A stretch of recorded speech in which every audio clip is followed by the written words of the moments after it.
കൊച്ചിയിൽ സ്പായിൽ പോയ പോലീസുകാരനിൽ നിന്ന് പണം തട്ടിയ സംഭവത്തിൽ അന്വേഷണം കൂടുതൽ പോലീസുകാരിലേക്ക്. അറസ്റ്റിലായ സ്പാ ജീവനക്കാരി രമ്യയിൽ നിന്ന് ലഭിച്ച വിവരങ്ങളുടെ അടിസ്ഥാനത്തിലാണിത്. സ്പായിലെത്തുന്നവരുടെ വിവരങ്ങൾ ശേഖരിച്ച് ഇവർ പോലീസുകാർക്ക് കൈമാറിയിരുന്നു. ഡാനി ഇപ്പോൾ വിവരങ്ങളുമായി ചേർന്നു. ഡാനി, ഇത് അപ്പോൾ ഒരു SIയിലോ അല്ലെങ്കിൽ അയാളുടെ സഹായിലോ മാത്രം അവസാനിക്കുന്നതല്ല, ഇതിലൊരു പോലീസുകാരുടെ നീണ്ട നിര തന്നെ ഉണ്ട് എന്നാണോ ഇപ്പോൾ മനസ്സിലാക്കാൻ സാധിക്കുന്നത്?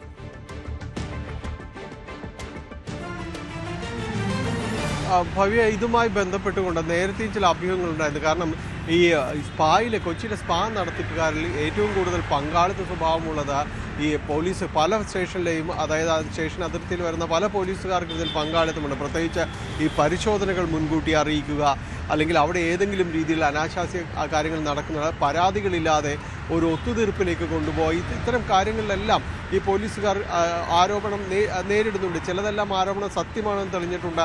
രണ്ട് പോലീസുകാർക്ക് ഈ സ്പാ നടത്തിപ്പിൽ തന്നെ പങ്കാളിത്തമുള്ളതായി നേരത്തെയും തന്നെ കണ്ടെത്തിയിട്ടുണ്ട്. അപ്പോൾ അത്തരം ഒരു രീതിയിലേക്ക് തന്നെയാണ് ഇവിടെയും വരുന്നത്. ഇവിടെ ഇപ്പോൾ പോലീസിന് അവരുടെ ഒരു ഇന്റേണൽ അന്വേഷണത്തിൽ തന്നെ ബോധ്യപ്പെട്ടിരിക്കുന്നത് ഈ സ്പായിലെത്തുന്നവരുടെ വിവരങ്ങൾ പലപ്പോഴും ശേഖരിച്ചുകൊണ്ട് ഈ അറസ്റ്റിലായ ജീവനക്കാരി രമ്യ തൻ്റെ സുഹൃത്തുക്കളായ അല്ലെങ്കിൽ തന്നോട് സൗഹൃദത്വമുള്ള പോലീസുകാർക്ക് ഈ വിവരങ്ങൾ കൈമാറി. ഇന്നലെ അറസ്റ്റിലായ ഷിഹാം അത്തരമൊരു മധ്യവർത്തിയാണ്. അതോടൊപ്പം തന്നെ ഇയാളുടെ സുഹൃത്തുക്കളായ പോലീസുകാരെയാണ് ഇപ്പോൾ സംശയിക്കുന്നത്. ഇവർക്ക് ഇവരുടെ വിവരങ്ങൾ, വ്യക്തിഗത വിവരങ്ങൾ കൈമാറുക, അവരെ വിളിച്ചു പറയുക, നിങ്ങൾക്കെതിരെ ഒരു പരാതി വന്നിട്ടുണ്ട്, ഇന്നലെ ഇന്ന സ്പായിൽ പോയിരുന്നു, നിങ്ങൾക്കെതിരെ ഒരു പരാതി അവിടെ നിന്ന് വന്നിട്ടുണ്ട്, ഈ പരാതി ആവശ്യമെങ്കിൽ അത് നൽകാൻ ഈ രമ്യ തയ്യാറാണ്. അപ്പോൾ ഇവർ പറയുന്നു, ഇങ്ങനെ ഒരു ജീവനക്കാരി അവിടെ പരാതി പറഞ്ഞു, നിങ്ങൾ അവരോട് മോശമായി പെരുമാറി എന്ന് പറയുന്നു, അവർ പരാതിയുമായിട്ട് വന്നിട്ടുണ്ട്, എന്ത് ചെയ്യണം എന്നതടക്കമുള്ള കാര്യങ്ങൾ ചോദിക്കുന്നു. ഇതിൽ ആകെ പകച്ചു പോകുന്ന പലരും ചിലപ്പോൾ അത് ഒത്തുതീർപ്പിനോ മറ്റു കാര്യങ്ങൾക്കോ സന്നദ്ധരാകുന്നു.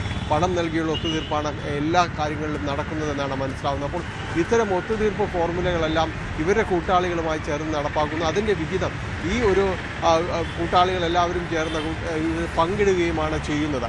അപ്പോൾ ആ രീതിയിൽ ഇവർക്ക് പലരെയും തന്നെ ഇവർ ട്രാപ്പ് ചെയ്തിരുന്നു, ഇത്തരം വ്യാജ പരാതികൾ ഉയർത്തിക്കൊണ്ടുവന്നിരുന്നു എന്നതെല്ലാം തന്നെയാണ് അന്വേഷണത്തിൽ മനസ്സിലാകുന്നത്. അത് ഏതെല്ലാം പോലീസുകാർക്ക് പങ്ക് എന്നതടക്കമുള്ള കാര്യങ്ങളിൽ ഒരു അന്വേഷണം ഇപ്പോൾ തുടങ്ങിയിട്ടുണ്ട്. നിലവിൽ ഇവിടെ SI ബൈജു ഇയാൾ ഒളിവിലാണ്. ഈ കേസുമായി ബന്ധപ്പെട്ട് 1-ാം പ്രതിയാണ്, ഒളിവിലാണ്.